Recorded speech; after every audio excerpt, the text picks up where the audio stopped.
नमस्कार मेरे नौजवान साथियों, कैसे हैं आप सब। आशा करता हूँ आप सभी स्वस्थ और प्रसन्न होंगे तथा लगातार सीख रहे होंगे। मैं Prem, assistant professor, PSMPG college, geography department Kannauj, आपका स्वागत करता हूँ अपने YouTube channel @learn geography with Prem में। दोस्तों, मानव भूगोल के वैकल्पिक प्रश्नों की जो सीरीज हम चला रहे हैं, उसमें अभी तक हमने पार्ट 6 यानी कि 6 भागों पर चर्चा कर ली है, जिसमें अभी तक हमने आपसे 85 क्वेश्चनों पर विस्तार पूर्वक चर्चा की है और उसका पीडीएफ भी वीडियो के डिस्क्रिप्शन बॉक्स में लिंक के माध्यम से प्रोवाइड किया जा चुका है। ठीक है दोस्तों, आज फिर इस पार्ट 7 में हम बात करेंगे आपसे 10 क्वेश्चनों के बारे में और उसका पीडीएफ भी आपको अवेलेबल करा दिया जाएगा। ठीक है, तो चलिए शुरू करते हैं आज का लेक्चर। और आज के लेक्चर का जो पहला प्रश्न है दोस्तों, वो है आपका नंबर 1 कि सांस्कृतिक भूगोल का जनक किसे कहा जाता है।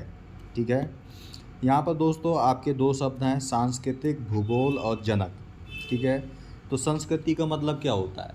मानव पर्यावरण से प्रतिक्रिया करके जिन भूदृश्यों का निर्माण करता है उसे हम सांस्कृतिक कहते हैं या सांस्कृतिक भूदृश्य कहते हैं।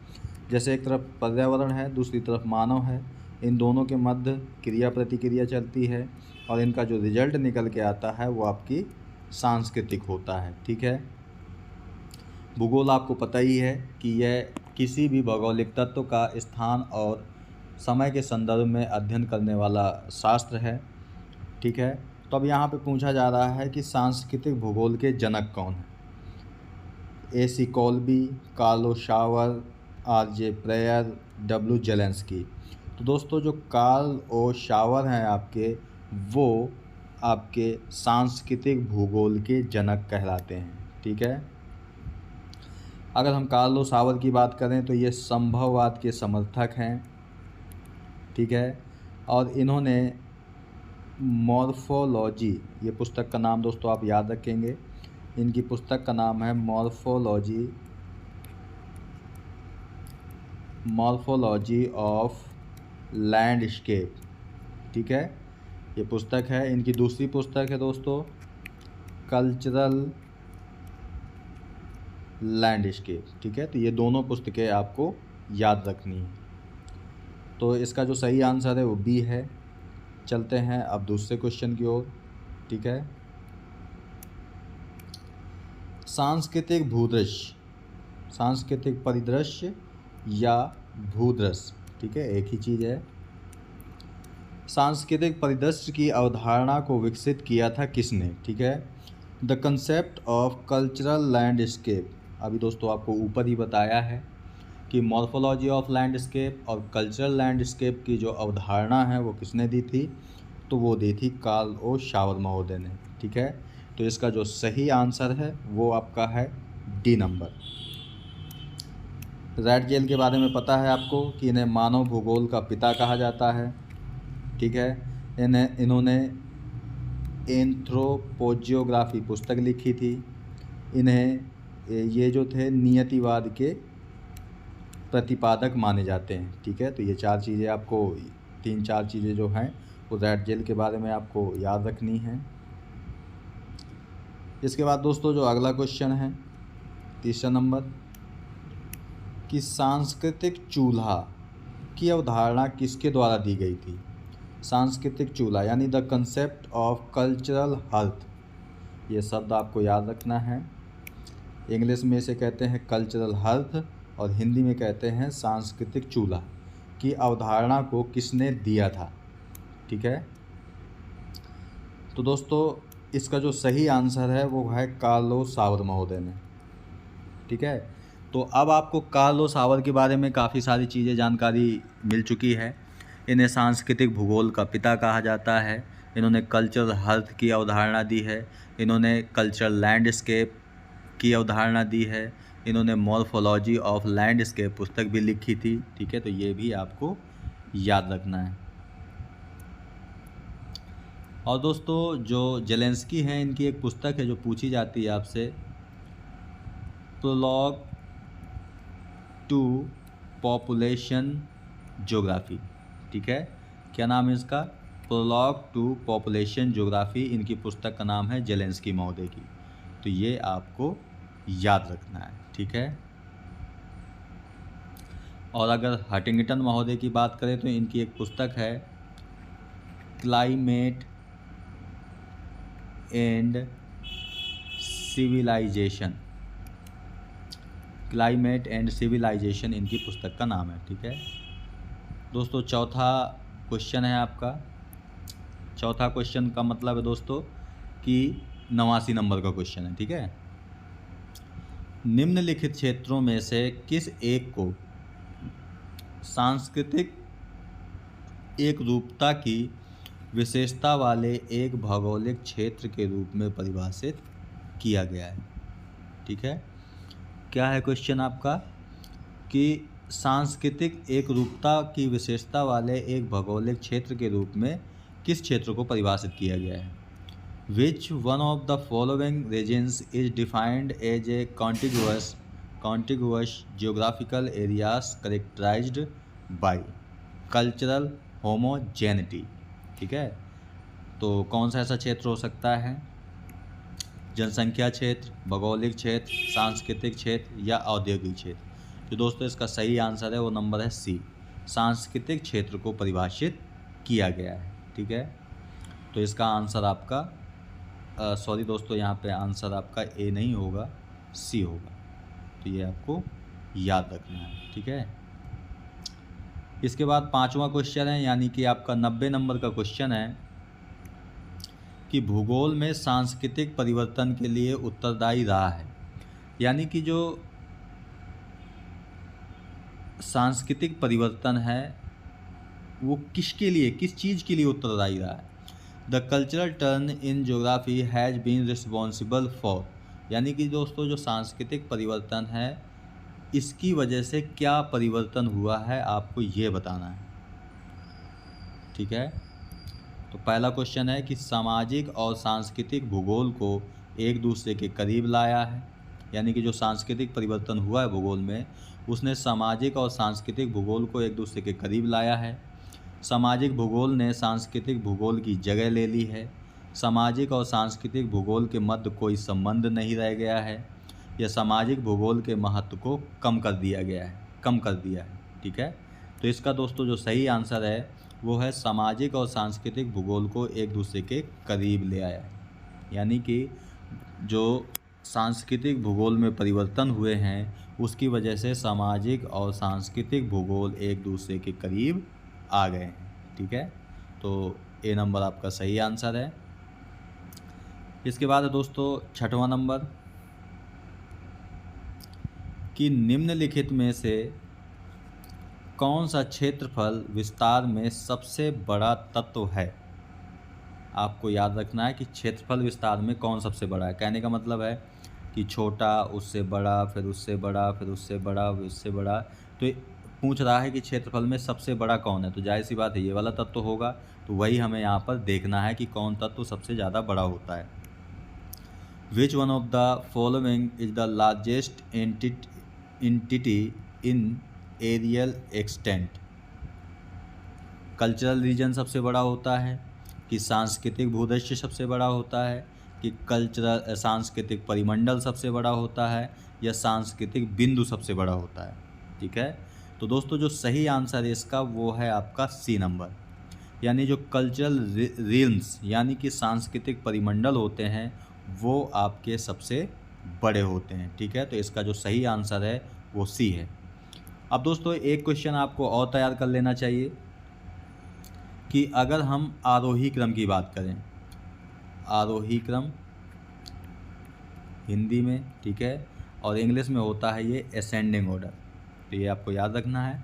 तो अगर हम आरोही क्रम में लगाएंगे तो कैसे लगाएंगे, गिनती नीचे मतलब छोटे से बड़े की ओर चलेंगे, यानी 1 2 3 4 ऐसे ले जाएंगे, ठीक है। तो इनको हम कैसे सेट कर सकते हैं, तो सबसे पहले डी आएगा, सबसे छोटा होता है, ठीक है। इसके बाद आपका बी आएगा, फिर ए आएगा और फिर सी आएगा, ठीक है। और जस्ट इसका दोस्तों अगर हम अवरोही क्रम में लिखेंगे, अगर अवरोही मतलब डिसेंडिंग ऑर्डर, यानी बड़े से छोटे की ओर। तो कैसे चलेंगे, सबसे बड़ा कौन सा है, पहले सी आएगा, ठीक है, इसके बाद आपका दोस्तों बी आएगा, फिर ए आएगा और इसके बाद डी आएगा, ठीक है। तो इस तरह से भी दोस्तों आपको क्वेश्चन याद करके रखना है, ठीक है। तो इसका सही आंसर सी है। चलते हैं अगले क्वेश्चन की ओर। 7वां नंबर क्वेश्चन यानी कि आपका 92 नंबर का क्वेश्चन है कि निम्नलिखित में से कौन संस्कृति की सबसे महत्वपूर्ण विशेषता है। Which one of most important characteristics of culture of the following is the, यानी कि संस्कृति की सबसे महत्वपूर्ण विशेषता क्या होती है, ये हमें बताना है। पहला विकल्प है कि जो संस्कृति होती है वह अनियमित होती है, यानी कि इरेगुलर होती है, परिवर्तनीय यानी चेंजिंग होती है, हस्तांतरण यानी ट्रांसफरेबल होती है, हेरिडिटी यानी कि वंशानुगत होती है। तो दोस्तों जो इसका सही आंसर है वो है आपका नंबर सी, कि जो संस्कृति होती है वो ट्रांसफरेबल होती है, यानी कि हस्तांतरण होती है, यानी कि संस्कृति का एक स्थान से दूसरे स्थान पर हमेशा स्थानांतरण होता रहता है। जैसे कि दोस्तों इसका सही आंसर सी है, ठीक है।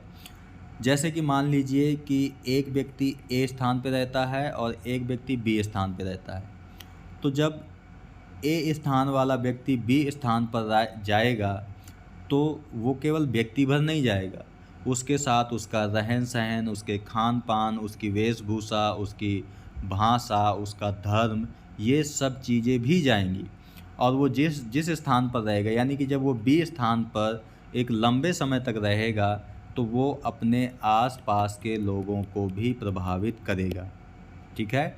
यानी कि ए स्थान की संस्कृति धीरे धीरे कहाँ पर पहुंच गई, तो वो पहुंच गई बी स्थान पर।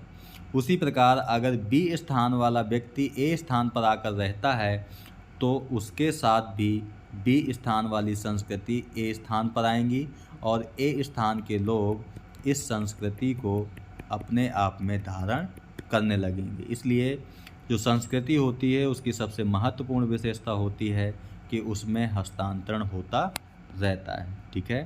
तो ये आपको याद रखना है। इसके बाद बात करते हैं हम अगले क्वेश्चन की, जो आपका है 8वां नंबर, कि दोस्तों निम्न में से कौन सबसे छोटी इकाई है, ठीक है। यानी कि आपको सबसे छोटी इकाई बतानी है इनमें। सांस्कृतिक परिमंडल ए नंबर है सांस्कृतिक मंडल, सांस्कृतिक परिमंडल, सांस्कृतिक क्षेत्र या प्रदेश, सांस्कृतिक बिंदु, ठीक है।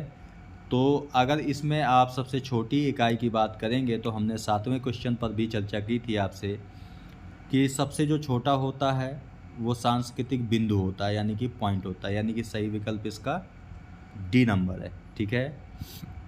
इसके बाद सांस्कृतिक भूदृश्य होता है, फिर सांस्कृतिक क्षेत्र होता है यानी प्रदेश होता है, और फिर सांस्कृतिक परिमंडल होता है, ठीक है। तो दोस्तों अगर अब आप इसे छोटे से बड़ी की ओर जाएंगे तो पहले स्थान पे ये आएगा, दूसरे स्थान पर ये आएगा, तीसरे स्थान पर ये आएगा और चौथे स्थान पर ये आएगा, ठीक है। तो अब आप इसे आरोही क्रम में कैसे रखेंगे, तो आरोही क्रम मतलब छोटे से बड़े की ओर, ठीक है। तो छोटे से बड़े की ओर मतलब पहले सबसे छोटा कौन है, सांस्कृतिक बिंदु, फिर सांस्कृतिक प्रदेश या क्षेत्र आएगा, फिर सांस्कृतिक परिमंडल आता है और फिर सांस्कृतिक मंडल आता है। तो ये दोस्तों आपको चीज़ें याद रखनी है कि मंडल परिमंडल से बड़ा होता है, ठीक है। अब इसे आप अगर अवरोही क्रम में लिखेंगे तो बड़े से छोटे की ओर जाएंगे तो कैसे लिखेंगे, तो पहले नंबर पर आएगा आपका ए यानी कि सांस्कृतिक मंडल, फिर इसके बाद बी यानी सांस्कृतिक परिमंडल, फिर सांस्कृतिक प्रदेश यानी क्षेत्र यानी कल्चरल रीजन, फिर आएगा नंबर डी आपका सांस्कृतिक बिंदु, ठीक है।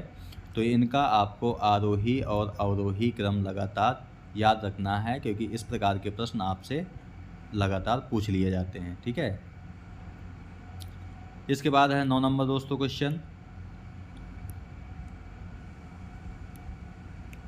कि पाश्चात्य संस्कृति का दूसरा नाम क्या है। ठीक है, पाश्चात्य का मतलब होता है दोस्तों जो पश्चिमी संस्कृति है उसका दूसरा नाम क्या है। यूरोपियन संस्कृति, एशियाई संस्कृति, आधुनिक संस्कृति या अफ्रीकी संस्कृति। ठीक है, तो अगर दोस्तों इन नामों से ही आप जाएंगे तो पश्चिमी की बात जब की जाती है तो उसमें बेसिकली जो हम लेते हैं वो लेते हैं आपके कनाडा और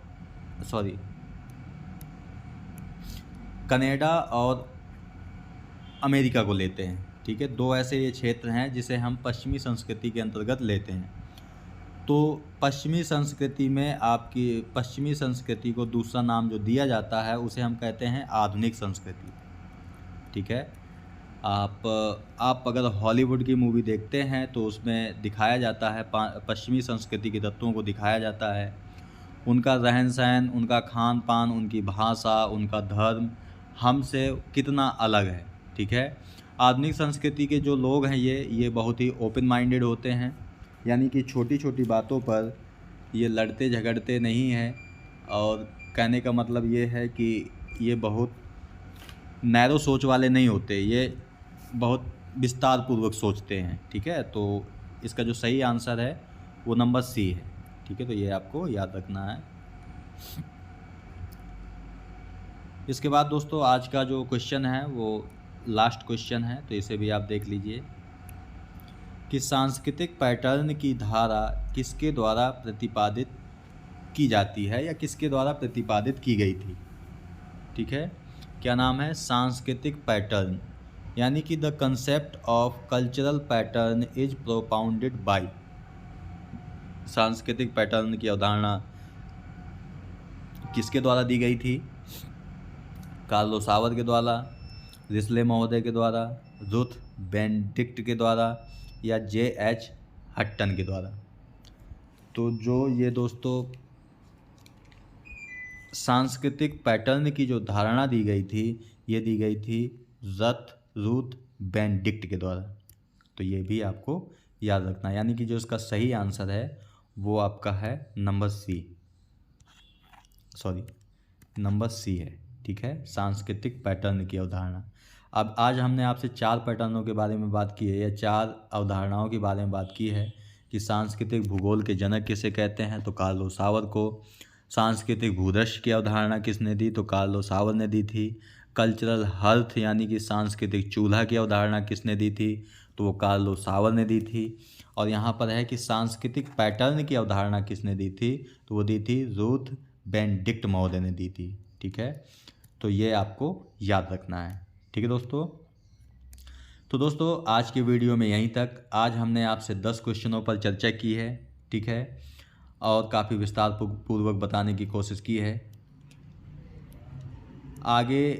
आगे भी हम दोस्तों मानव भूगोल के ऐसे ही बहुविकल्पीय प्रश्नों पर विस्तार पूर्वक चर्चा करते रहेंगे और उसका PDF भी आपको प्रोवाइड कराते रहेंगे। तो आप एक्सप्लेनेशन को भी ध्यान से सुनिए और उन्हें नोट भी करते चलिए। एक बार खुद से जब PDF पढ़ें तो फिर से आप इस एक्सप्लेनेशन को रिवाइज करने की कोशिश करें। आशा करते हैं कि जो आपका एग्ज़ाम होगा उसमें ये काफ़ी काम आएगा। ठीक है, आपकी थोड़ी बहुत मदद हो जाएगी। ठीक है दोस्तों, तो इस वीडियो का जो PDF है आपको वीडियो के डिस्क्रिप्शन बॉक्स में उसका लिंक मिल जाएगा। पहले कमेंट में भी आपको लिंक मिल जाएगा जहाँ से डाउनलोड करके आराम से आप पढ़ सकते हैं। ठीक है, तो मिलते हैं आपसे नेक्स्ट वीडियो में कुछ और प्रश्नों के साथ। तब तक के लिए नमस्कार। आप प्रसन्न रहिए, खुश रहिए, मुस्कुराते रहिए और लगातार सीखते रहिए, कभी अपने लिए तो कभी अपनों के लिए। धन्यवाद। जय हिंद दोस्तों।